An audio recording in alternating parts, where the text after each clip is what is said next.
Hello बच्चों, चलिए प्रश्न पढ़ते हैं। निम्नलिखित को सरल कीजिए। आयोटा घात 19 प्लस 1 बटे आयोटा घात 25 की घात 2 मुख्य अवधारणा। तो हमारा जो प्रश्न है वो सेमिस्टर संख्या से संबंधित है। तो देखो, सेमिस्टर संख्या से संबंधित तो आयोटा की कुछ मानों के बारे में बात करते हैं। जैसे आयोटा है वो हमारा होता है वर्गमूल -1।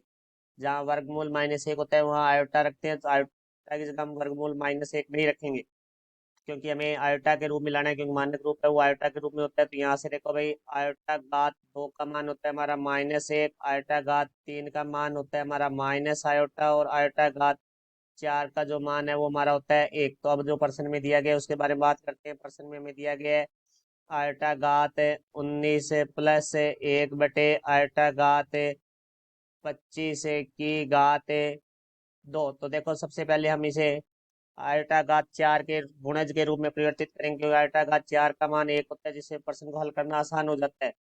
तो देखो, अब इसको हम आयोटा घात 19 है, इसको लिख सकते हैं हम 4 गुणा 4, 4 × 4 = 16 और +3 तो 19 हो जाएगा, क्योंकि 4 के गुणज के रूप में परिवर्तित कर लिया हमने। तो प्लस 1 बटे आयोटा घात 25 है, इसको हम लिखेंगे 4 × 6, 4 को 6 से गुणा करते हैं 24, और प्लस में 1, 24 और 1 25 हो जाएगा। तो यहाँ आयोटा घात 25 था हमारे की घात 2।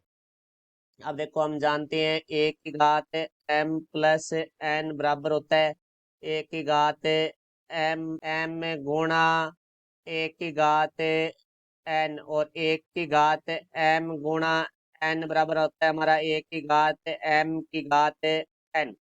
तो यहाँ से देखो, अब इस रूप में परिवर्तित करेंगे तो हमारे पास ये आ जाएगा आयोटा घात 4 × 4 गुणा आयोटा घात 3, क्योंकि आधार समान है और संख्या गुणा में तो घातें जुड़ जाती है। तो 4 × 4 + 3 हो जाएगा, प्लस 1 बटे आयोटा घात 4 × 6 गुणा में आयोटा घात 1 की घात 2। तो यहाँ से देखो भाई, हम आयोटा घात 4 × 4 है, इसको हम लिख सकते हैं आयोटा घात 4 की घात 4, क्योंकि हमने अभी सूत्र लिखा था एक की घात m की घात n, एक की घात m गुणा n होता है, गुणा आयोटा घात 3 का मान है वो हमारा होता है माइनस आयोटा प्लस 1 बटे आयोटा घात 4 × 6, इसे हम लिख सकते हैं आयोटा घात 4 की घात 6, क्योंकि घात की घात से गुणा होगी तो 4 × 6 हो जाएगा, गुणा आयोटा पूरे की घात हमारी 2 आ जाएगी। यहाँ से देखो भाई, आयोटा घात 4 का मान है वो 1 होता है, तो 1 की घात 4 गुणा माइनस आयोटा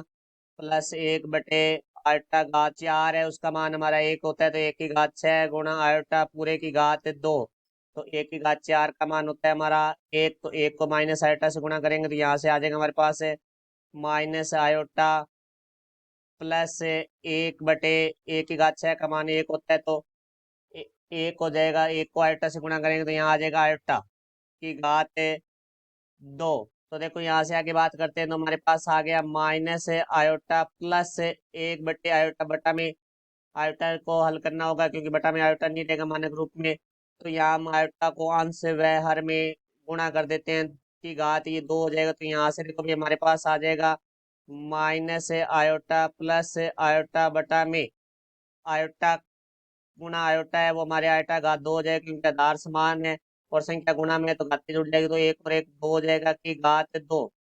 तो यहाँ से आ जाएगा हमारे पास माइनस आयोटा प्लस आयोटा बटा में आयोटा घात 2 का मान होता है -1 की घात 2। तो यहाँ से देखो भाई, हमें प्राप्त हो गया minus iota plus minus minus हो जाएगा आयोटा की घात 2। तो यहाँ से देखो भाई, माइनस आयोटा और माइनस आयोटा, -2 आयोटा की घात 2, इसकी घात 2 करेंगे तो देखो माइनस की घात 2 है तो प्लस हो जाएगा, 2 की घात 4 है होता है, 2 की घात 2 है वो 4 होता है, गुणा आयोटा घात 2। तो यहाँ से देखो भाई, हमारे पास है आयोटा घात 2 है, इसका मान -1 होता है, तो ये आ जाएगा 4 × -1, तो बराबर आ गया -4। तो हमारा जो प्रश्न में पूछा गया था आयोटा घात 19 प्लस 1 बटे आयोटा घात 25 की घात 2 का मान है वो हमारा होगा -4। ये हमारे प्रश्न का उत्तर हुआ। आशा करता हूँ समझाया होगा। धन्यवाद।